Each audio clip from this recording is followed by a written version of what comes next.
বাংলাদেশের তৌহিদি জনতার কি হলো? এই যে ভারত কি করেছে, ভারতের বিএসএফ মানে বর্ডার সিকিউরিটি ফোর্স বাংলাদেশের এক লোককে হত্যা করছে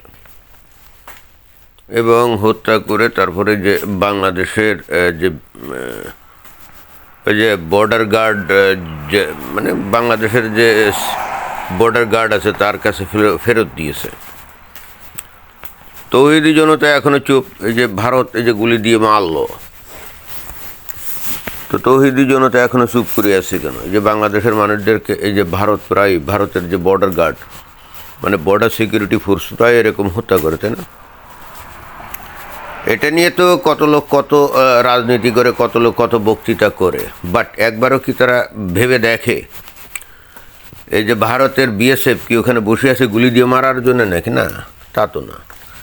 কিন্তু ওরা ওদের যে বর্ডার এটা সিকিউরিটি দেওয়ার জন্য তারা কিন্তু খুবই নির্মম নিষ্ঠুর।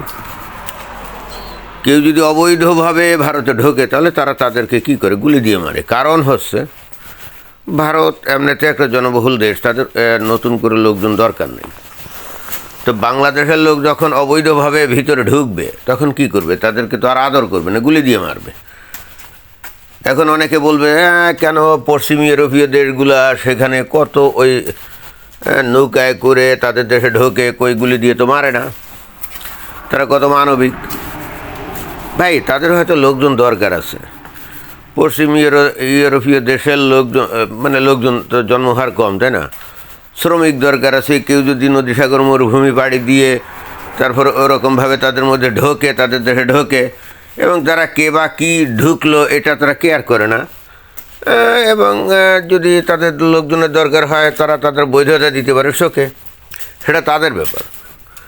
ভারতের তো লোক দরকার নেই, ভারতের তো লোকের অভাব নেই, তাই না? তারা কেন ওয়েলকাম জানাবে? আর যদি ওয়েলকাম জানাইতো বাংলাদেশ থেকে লাখে লাখে লোক এরকমভাবে ভারতে ঢুকতো, তাই না? বাংলাদেশ এমন একটা দেশ যেখানে ওই মানে জন্মগ্রহণ করবে, ধর্মোন্মাদ জনগোষ্ঠীর মধ্যে জন্মগ্রহণ করবে এবং অতঃপর তারা কী করবে যে তারা ওই ভয়ঙ্কর রকমভাবে ধর্মোন্মাদ হবে, but at the same time তারা আবার ইহুদি নাসারা কাফেরদের দেশে গিয়ে বসবাস করতে চাইবে। এখন পশ্চিমের দেশগুলো তাদের জনসংখ্যা ঘাটতির কারণে হয়তো তাদের অ্যালাউ করতে পারে, বাট এখন তো তারা তাদের সমস্যাগুলো টের পাচ্ছে, তাই না? এই যে এই সিরিয়া ইরাক সেখান থেকে গেছিল লাখে লাখে লোক, কোথায় পশ্চিম ইউরোপীয় দেশ বিশেষ করে জার্মানিতে। এখন সেখানে গেছিল কি আইএস নাকি তাদের উপর অত্যাচার নির্যাতন করছে। ভালো কথা, এই তাদের কাছে মনে হয়েছিল যে আইএস নাকি খুবই খারাপ, তারা ইসলাম ভিন্ন অন্য আচরণ করে মানে ইসলামের নামে। বাট ইন্টারেস্টিং ব্যাপার হলো জার্মানিতে যাওয়ার পর তারা নিজেরাই কিন্তু আইএস হয়ে গেছে, and they wanna establish sharia law in Germany. এখন তো পশ্চিম ইউরোপীয় দেশগুলো বুঝে গেছে। সুইডেনে তারা একের পর এক ওই রাস্তায় ওই সুন্দরী সুন্দরী মানে নারী দেখে তাদেরকে হুর বলে গণ্য করে, তাদেরকে রেপ করে, ধর্ষণ করে। জার্মানিতে ওই একই অবস্থা। এখন তারা টের পাচ্ছে কাদেরকে তারা আশ্রয় দিয়েছিল। তারা তো এদেরকে আশ্রয় দিয়েছিল মানুষ হিসেবে, তাই না? কিন্তু তারা তো বোঝে না যে এরা দেখতে মানুষের মতো হলেও মাথার মধ্যে তো মাল ভিন্ন। সেখানে তো মানুষের যে মানে সভ্য মানুষের যে চিন্তা চেতনা, দর্শন, আদর্শ এগুলো তো মাথার মধ্যে নাই। মাথার মধ্যে তো নিয়ে গেছে কি ইসলামী চিন্তা, ইসলামী ভাবনা। And that's why they are trying to establish sharia law in Germany, and they are on the streets in thousands and demanding Sharia, and they are threatening Germans that they will establish Sharia in Germany. তো এই অবস্থা তো ভারত মেনে নেবে না, তাই না? এমনিতেই ভারতের পশ্চিমবঙ্গ মানে বাংলাদেশের অ্যাডজাসেন্ট যে রাজ্য পশ্চিমবঙ্গ, এই পশ্চিমবঙ্গে এমনিতেই তো ওই মুসলমানের সংখ্যা যথেষ্ট। তারা এমন এক শাসক গোষ্ঠীকে তারা ভোট দেয়, এই যে তৃণমূল কংগ্রেস, এই মমতা ব্যানার্জি, তাই না? নামেই মমতা ব্যানার্জি, নাম শুনলে মনে হয় যে খুব ধার্মিক, না? এই ইতিহাসে যদি কোনো দিন মানে ইতিহাস লেখা হয় তাহলে দেখা যাবে যে পশ্চিমবঙ্গ ধ্বংস করার জন্য এক নম্বর হলো বামপন্থী যারা ছিল এক সময়, ওই যে সিপিএম তারা দায়ী, আর 2 নম্বর হলে মমতা ব্যানার্জি। এই জবে থেকে এই ভারত স্বাধীনতা প্রাপ্ত হয়েছে ওই 1948 সাল, তাই না?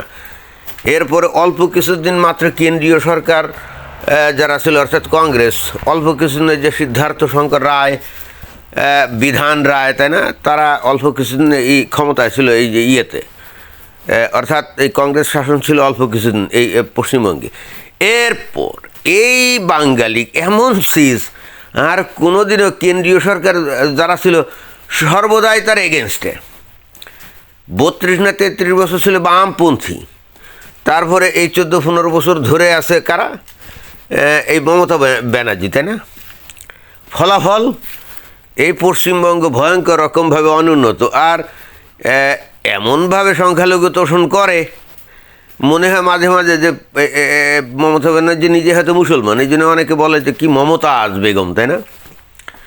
সে ওই ইফতার অনুষ্ঠানে গিয়ে তাদের সাথে ওই ইয়ে করে, ওই মানে মুসলমানরা যেভাবে ওই কী জানি দোয়া টোয়া করেন সেভাবে দোয়া করে, চিন্তা করে দেখছেন? এরপরেও ওই পশ্চিমবঙ্গের হিন্দুদের কোনো হুঁশ হয় না, ওদের হিন্দুদের কোনো হুঁশ হয় না, ওরা মমতা বন্দ্যোপাধ্যায়ের পিছনে পিছনেই আছে। এবং অতঃপর এই পশ্চিমবঙ্গের কী অবস্থা? এখানে কোনো শিল্প নাই, কলকারখানা কাজ নাই, কাম নাই, চলে যায় ওই বিভিন্ন রাজ্যে, এরপরেও তাদের হুঁশ হয় না। ইটস ওকে, এটা তাদের ব্যাপার, কোনো সমস্যা নাই। কিন্তু এইবার তো কেন্দ্রীয় সরকার ভীষণ মানে স্ট্রিক্ট, তারা ওই বাংলাদেশ থেকে লোকজন ঢুকবে, তারপরে তারা 2 দিন পরে ভোটে গিয়ে ভোট দিবে না, এইটা অ্যালাউ করবে না। That's why they are shooting illegal people who enters, illegal people who enters into India illegally, right? কেনই করবে না? যদি এরা ওই পশ্চিমা দেশের মতো সভ্য ভাবধারা দেখাতো, লাখে লাখে লোক ঢুকে পড়তো বাংলাদেশে। ওই যে বললাম না যে বাংলাদেশের মানুষ বাংলাদেশে ইসলামী শারিয়া চায়, ইসলামী শাসন চায়, কিন্তু অ্যাট দ্য সেম টাইম তারা আবার ইসলামী শাসন থেকে বের হয়ে অন্য দেশে ঢুকে সেখানে বসবাস করতে চায়। আমি একটা জিনিস বুঝলাম না, বাংলাদেশ ভারতে কী কারণে যাবে? ভারত অত্যন্ত মানে কঠিন একটা দেশ। বাংলাদেশে যত ইজিলি টাকা পয়সা আয় করা যায়, ভারতে তো আমার দৃষ্টিতে সেটা করা যায় না। তাহলে তারপরেও বাংলাদেশ থেকে ভারতে কী কারণে যায়? একটাই উদ্দেশ্য, যে ওইটাকে তারা কি ইসলামিক করবে। এটাই হলো মুমিন মুসলমানদের সমস্যা, কারণ তাদের মাথার মধ্যে সারাক্ষণ এর ধর্মীয় বিষয় ছাড়া অন্য কোনো কিছুই নেই। তারা এই যে পশ্চিমবঙ্গে ঢোকে, উদ্দেশ্য এটা না যে সেখানে গিয়ে তারা কাজকাম করবে বা ভালো জীবনযাপন করবে, বিষয়টা আসলে তা না। হ্যাঁ, ওটা তো করবেই, বাট আর একটা মিশন থাকে, সেটা হলো to make West Bengal as an Islamic state so that they can separate from India and join Bangladesh, এরকম। এবং আমার মনে হয় যে পশ্চিমবঙ্গের এই হিন্দুগুলা যদি এখনও মানুষ না হয়, সচেতন না হয়, once upon at a time India can face the same consequence and West Bengal can be a Muslim country once upon at a time. আমার সেটা মনে হয়, কারণ পশ্চিমবঙ্গের এই হিন্দুগুলো এত ইডিয়ট, খালি চাটাং চাটাং কথা বলে, ভাব নেয়, অনেক জ্ঞানী, কিন্তু আসলে পেটের মধ্যে বিদ্যা নাই। মানে তাদের সাথে কথা বলতে গেলে তারা ভাব নেবে বিশাল কিছু, আসলে তো পুরো ফালতু। তারা বোঝেই না যে এই মুসলমান আসলে কী জিনিস এবং ইসলাম আসলে কী জিনিস, এটা বোঝেই না। তারা ভয়ঙ্কর সেকুলার। আরে বাবা, তুই তো সেকুলার, কিন্তু মুসলমান তো সেকুলার না। তুই তো সেকুলার। এই যে কি কলকাতায় একবার কিছু হারামজাদা কী করছে, মানে হিন্দু আর কি নামে, তারা গরুর গোস্ত খেয়েছিস, ওকে ফাইন, তুই সেকুলার, তুই গরুর গোস্ত খাইছিস। তোদের দলে বা তোদের সাথে যে মুসলমানগুলো আছে, নিয়ে শুকরের গোস্ত খাওয়া তো দেখতো, তারা সেকুলারগিরি দেখায় কি না? না, তা দেখাবে না। তাহলে তুই একতরফা সেকুলার হলে তাতে ফায়দা কী? তুই একতরফা সেকুলার হলে, secularism is a best thing I know and I support, it's okay. কিন্তু কথা হচ্ছে যে মুসলমানরা তো সেকুলার না, তো তাহলে হলোটা কি? তুই একতরফা সেকুলার হলে তখন তো সেখানে সমস্যা হবে, তাই না?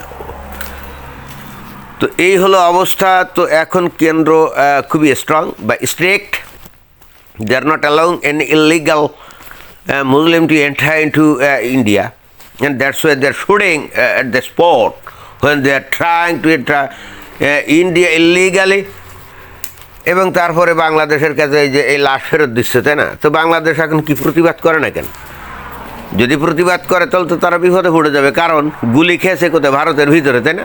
তার মানে এরা যে ইলিগালি ঢুকছে এটা তো প্রমাণিত। বাংলাদেশে এসে তো আর বিএসএফ গুলি দিয়ে একে মারে নাই। তো তাহলে বাংলাদেশকে তো জবাব দিতে হবে যে কী ব্যাপার, তোমরা তোমাদের নাগরিকদেরকে ছেড়ে দিবা, তারা আমাদের দেশে বেড়া ভেঙে ঢুকবে, আর আমরা কি তাদেরকে চুমু খাবো? এটা হবে না। তো যাই হোক, তৌহিদি জনতা চুপচাপ আছে, হয়তো 2 দিন পরে রাস্তায় নামতে পারে। তো কিছু যায় আসে না, বাংলাদেশ তারা দুজক বানাক, তাতে ভারতের কিছু যায় আসে না। ধন্যবাদ।